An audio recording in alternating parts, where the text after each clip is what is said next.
Hello friends, welcome to स्वास्थ्य academy Lucknow. आज के इस वीडियो में हम बात करेंगे पिछले एक सप्ताह के जितने भी महत्वपूर्ण करंट अफेयर के क्वेश्चन हैं उनको डिस्कस करेंगे। जैसे कि बात करें, अभी हाल ही में दो नई आर्द्रभूमि जो है वेटलैंड हैं उन्हें रामसर साइट के रूप में मान्यता दी गई। तो कौन कौन से ध्यान रखिएगा।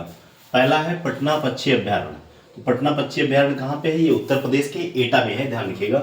इसको पटना बिहार से कंफ्यूज नहीं करना है। तो पटना पक्षी अभ्यारण्य उत्तर प्रदेश के एटा में है। दूसरा है शारी ढांड, ये कहाँ पे है? तो ये कच्छ गुजरात में है, ध्यान रखिएगा। तो ये जो पटना पक्षी अभ्यारण्य है, उत्तर प्रदेश में अभी तक 10 रामसर साइट्स थी, ये 11वां हो गई, ध्यान रखिएगा। तो पटना पक्षी अभ्यारण्य उत्तर प्रदेश की 11वीं रामसर साइट्स है। भारत में वर्तमान में कुल कितने रामसर साइट्स हैं? ध्यान रखिएगा। भारत में पहले 96 थे, तो 2 बढ़ गए, कितने हो गए? 98 हो गए। पूरी दुनिया में सबसे ज्यादा रामसर साइट्स कहाँ पे हैं? तो आपका इंग्लैंड में है, नंबर 2 पे मैक्सिको में है। और एशिया में भारत में सबसे ज्यादा 98 रामसर साइट्स कहाँ पे हैं? भारत में है। अगर रामसर साइट्स की बात करें, रामसर कन्वेंशन कब हुआ था? तो 2 फरवरी 1971 को ईरान के रामसर शहर में हुआ था।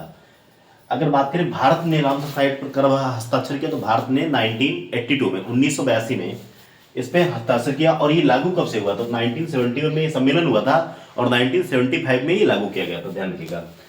सम्मेलन हुआ था 2 फरवरी 1971 को, लागू किया गया था 1975 में। और भारत ने रामसर कन्वेंशन पर कब हस्ताक्षर किए?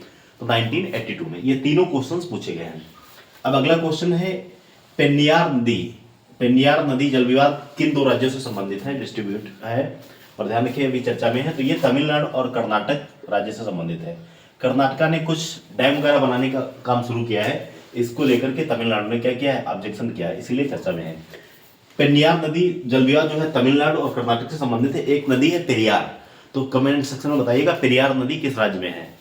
अगला क्वेश्चन है भारतीय विमानपत्तन प्राधिकरण, जिसको बोलते हैं एयरपोर्ट अथॉरिटी ऑफ इंडिया, की बोर्ड सदस्य के रूप में नियुक्त होने वाली पहली महिला। जब कभी कोई महिला कहीं पर पहली बार नियुक्त की जाती है तो इंपॉर्टेंट होती है, तो ध्यान रखिएगा। इनका नाम है निवेदिता दुबे और ये उत्तर प्रदेश से संबंधित है।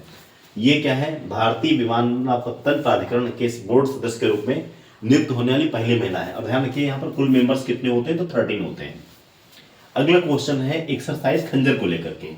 तो खंजर, एक्सरसाइज खंजर जो है, ये इसकी शुरुआत हुई थी 2011 से, और ये भारत और किर्गिस्तान के बीच में होने वाला एक सैन्य अभ्यास है, मिलिट्री एक्सरसाइज है। ये इस बार इसका आयोजन कहाँ किया गया? तो असम में हुआ। असम में कहाँ पे? तो असम के मिसामारी में किया गया। इंपॉर्टेंट है, ध्यान रखिएगा। और ये आतंकवाद विरोधी अभ्यास है। भारत की तरफ से किसने भाग लिया? ध्यान रखिएगा, भारत की एक इलाइट पैरासूट रेजिमेंट है जिसने इसमें भाग लिया भारत की तरफ से। तो क्वेश्चन ध्यान रखिएगा। एक्सरसाइज खंजर जो है, इसका 13वां संस्करण है, भारत और किर्गिस्तान के बीच में होता है और इस बार असम में हुआ। अगला क्वेश्चन है महाराष्ट्र की पहली महिला उप मुख्यमंत्री। महाराष्ट्र की पहली महिला उप मुख्यमंत्री कौन नियुक्त हुई? ध्यान रखिएगा, ये सुनेत्रा पवार जी नियुक्त हुई, ध्यान रखिए। ये अजीत पवार जो अभी हाल ही में जिनका प्लेन क्रैश में निधन हो गया था, उनकी पत्नी है। अगला क्वेश्चन है 10वां मिसिंग यूथ फेस्टिवल कहाँ आयोजित किया गया? ये आयोजित किया गया कहाँ पे? असम में, असम के धेमाजी में, ध्यान रखिए। 10th मिसिंग यूथ फेस्टिवल कहाँ आयोजित किया गया? तो ये बेसिकली जनजातियों के द्वारा मनाया जाता है, और ये कहाँ पे? तो ये असम में। अगला है फाइनेंशियल ईयर 26-27 के लिए सरकार का कुल व्यय कितना है? ध्यान रखिए, ये है 53.5 लाख करोड़। लास्ट ईयर कितना था? तो 49.6 लाख करोड़ था। अगर बात करें किसने इसको प्रस्तुत किया बजट को, तो निर्मला सीतारमण जी ने, जो हमारी भारत की वित्त मंत्री हैं, इन्होंने लगातार 9वीं बार बजट पेश किया। और सबसे ज्यादा अभी तक अगर बजट किसने पेश किया, तो ध्यान रखिए मोरारजी देसाई ने, कुल 10 बार। लेकिन लगातार अगर बात की जाए तो लगातार निर्मला मैडम ने ये 9वीं बार जो है बजट पेश किया, सबसे ज्यादा बार। अगर बात करें राजकोषीय घाटा कितना है, तो जीडीपी का 4.3% है। 2025-26 में कितना था? तो 4.4% था। रक्षा बजट कितना है इस बार का? तो ध्यान रखिएगा 7.85 लाख करोड़ है। लास्ट ईयर कितना था? तो 6.81 लाख करोड़ था। ये सब फैक्ट है इंपॉर्टेंट जो पूछे जाएंगे एग्जाम में, इसको नोट डाउन कर लीजिएगा। कुछ इंपॉर्टेंट दिवस ध्यान रखते हैं, जैसे तटरक्षक दिवस कब मनाते हैं? तो 1 फरवरी को मनाते हैं। विश्व आर्द्रभूमि दिवस, ध्यान रखिएगा, आर्द्रभूमियों के वेटलैंड्स के संरक्षण के लिए मनाते हैं। कब मनाते हैं? 2 फरवरी को। क्यों मनाते हैं? क्यों? अभी मैंने बताया 2 फरवरी 1971 को रामसर सम्मेलन हुआ था, उसीलिए मनाया जाता है। अगला है 4 फरवरी। 4 फरवरी को मनाते हैं विश्व कैंसर दिवस। इंपॉर्टेंट है, ध्यान रखिएगा। वर्ल्ड कैंसर डे मनाते हैं कब? 4 फरवरी को। और एक दिवस और इम्पोर्टेंट है, ध्यान रखिएगा, फरवरी माह का जो कि आने वाला है, वर्ल्ड रेडियो डे, ये मनाते हैं 13 फरवरी को, इंपॉर्टेंट है, ध्यान रखिएगा। एक बार इसको हम फटाफट आपको रिवाइज करा देते हैं। जैसे कि बात करें कितने अभी हाल ही में भारत में कौन से 2 नए वेटलैंड्स हैं जिसको रामसर साइट्स में मान्यता दी गई, तो नंबर 1 पटना पक्षी अभ्यारण्य उत्तर प्रदेश के एटा का है, दूसरा छारीडांग जो कि गुजरात कच्छ का है। भारत में अब कितने हो गए, टोटल 98 है, पहले कितने थे, 96 थे। एक यूपी में बढ़ा, एक गुजरात में, जो यूपी का बढ़ा है वो 11वां है। पेन्नियार नदी जल विवाद तमिलनाडु और कर्नाटक से संबंधित है।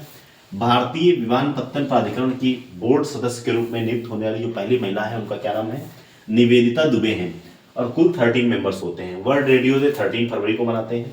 एक्सरसाइज खंजर जो है 13वां संस्करण है इसका, ये भारत और किर्गिस्तान के बीच में आयोजित की जाती है। इस बार इसका आयोजन कहाँ होगा, ये हो रहा है बेसिकली 4 से 17 फरवरी के बीच में असम में हो रहा है। अगला है महाराष्ट्र की पहली महिला डिप्टी सीएम कौन बनी है, तो सुमित्रा पवार बनी है, अजीत पवार जी की धर्मपत्नी है, जिनका अभी हाल ही में निधन हो गया है ट्रेन दुर्घटना में। अगला है 10th मिसिंग यूथ फेस्टिवल कहाँ आयोजित किया गया, तो असम में। अगला है फाइनेंशियल ईयर 26-27 के लिए सरकार का कुल व्यय कितना, तो ध्यान रखिएगा, इसको नोट कर लीजिएगा, 53.5 लाख करोड़। लास्ट ईयर कितना था, 49.6 लाख करोड़। कंपेयर करके पूछा जा सकता है कि लास्ट ईयर से कितना बढ़ा है कितना, तो आप डाटा ये रखा हुआ है, इसको नोट डाउन कर सकते हैं। निर्मला सीतारमण जी ने लगातार 9वीं बार बजट पेश किया। सबसे ज्यादा बार किसने पेश किया अभी तक, तो मोरारजी देसाई जी ने 10 बार, लेकिन ये लगातार नहीं था।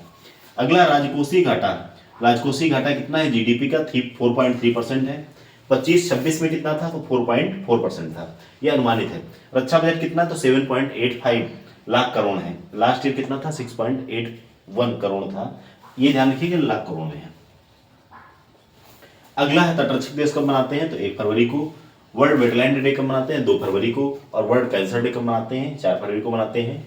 और वर्ल्ड रेडियो डे कब मनाते हैं, 13 फरवरी को। तो ये एक सप्ताह के जितने भी महत्वपूर्ण करंट अफेयर के क्वेश्चंस हैं उनको मैंने यहाँ पे कवर करने का प्रयास किया है। इस वीडियो को देखिएगा, आने वाले कोई भी आप एग्जाम दें जहां पर करंट अफेयर पूछा जाता है यहाँ से क्वेश्चन आपको मिलेंगे। तो इस वीडियो को देखिएगा, वीडियो को लाइक करिएगा, कमेंट सेक्शन में अपनी राय जरूर दीजिएगा। Thank you very much.